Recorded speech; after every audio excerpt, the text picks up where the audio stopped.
We often talk about pollution in terms of air, water, and land, but have you ever considered the pollution of the mind?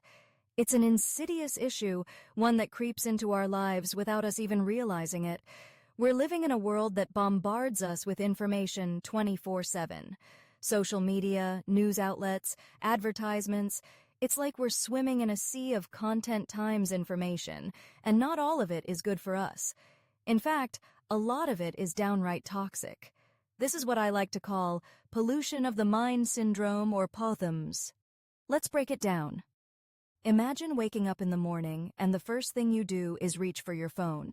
You scroll through your social media feeds, and what do you see? A curated highlight reel of everyone's life.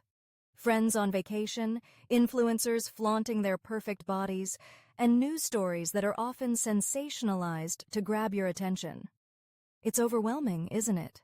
You start to compare yourself to these images and narratives, and before you know it, you're feeling inadequate, anxious, or even depressed. That's the first symptom of mind pollution: comparison. Pollution of the mind syndrome, POTHMS, is a non-medical psychological condition associated with a person's mindset or state of mind where logic has decreased, deteriorated, and become blurred to a certain extent or level, as to suggest a twisted truth regarding life situations, incidents, and factors. The deterioration process, or state, is largely due to the accumulation of tons and tons of assorted data and information pumped into the mind of the individual continuously and mercilessly over a period of time, which the mind, and subsequently the physical being, is not able to process effectively, rationally, or put to good or logical use.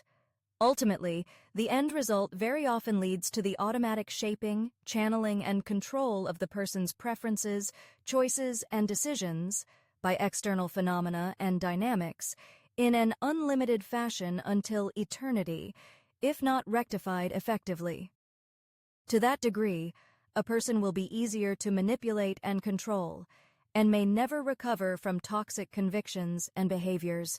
Examples: believing everything one is told by a selected group, organization, controlled media, or a government, refusing to see through obvious, damaging lies, unwillingness to bring changes to one's life, being driven to alcoholism, drugs, crime, or state of insanity, compliance with activities that undermine one's very human rights or that of others, associating or confusing the truth with propaganda, conspiracy. Until the condition and subsequent false perception is confronted and uprooted, the individual's life continues to be affected by unnecessary hatred, animosity, fear, self-doubt, failure, sense of non-achievement, inner conflict, psychosomatic illnesses, unhappiness, and similar psychological imbalances and negative effect. In extreme cases, the person develops a frustrated or violent or mad person character/personality persona. By not identifying relevant life mathematics to be applied in time, POTHMS most certainly becomes the outcome of an unsuspecting mind and innocent life, no matter to what degree. Areas traditionally affected by POTHMS: ethical and moral responsibilities, integrity, compassion, accountability, and tolerance. Typical subsequent results: 1. Collapse of financial security due to financial ignorance, financial miscalculations, financial malfunctions, financial confusion and stress, financial desperations and misfortunes, financial delusion and destruction, financial death. Typical results: 2.